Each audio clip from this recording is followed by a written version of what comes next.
Bon, eh bien, c'était vraiment une semaine au ralenti à la Bourse de Paris, privée de sa boussole américaine en cette période de Thanksgiving. Aujourd'hui, c'est une séance écourtée à Wall Street. Le CAC 40, il termine presque là où il avait commencé, moins 0,13% vers les 5905 points. Sur 5 séances, il aura grimpé de 0,23% grâce surtout aux gains réalisés lundi, toujours dans l'incertitude sur la signature d'un accord commercial avec la Chine.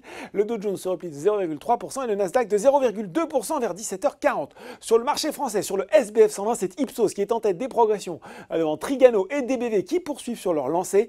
Sur le CAC 40, Publicis est en tête devant Bouygues, c'est du solide tellement que Morgan Stanley a repris son suivi sur le conglomérat avec un conseil à surpondérer, un objectif de cours de 45 euros. Autre recommandation sur Société Générale, bien orientée également, Barclays est passé de pondéré en ligne à surpondéré et a relevé son objectif de cours de 27 à 35 euros. Il s'attend, je cite, à une grande année 2020 pour la banque française, notamment avec l'annonce de nouvelles mesures d'économie de coûts qui pourrait ajouter jusqu'à 7% au profit avant impôt. Enfin, notez sur le SRD la hausse de 16,8% de l'action EOS Imaging, alors que la FDA, l'autorité de santé américaine, a homologué sa nouvelle génération de systèmes d'imagerie EOS H. Et bien, Monacea en a profité et grimpe également de 19%. Côté baisse, cette fois-ci, la correction s'est aggravée sur Soitec malgré les bons résultats, les voilés hier, bons résultats semestriels marqués par un bénéfice en hausse de 28% et des perspectives confirmées. Enfin, le titre du spécialiste des matériaux pour semi-conducteurs gagne encore plus de 90% depuis le début de l'année. Ceci explique sans doute cela. Et puis en repli aussi CGG et Plastic Omnium. Faut-il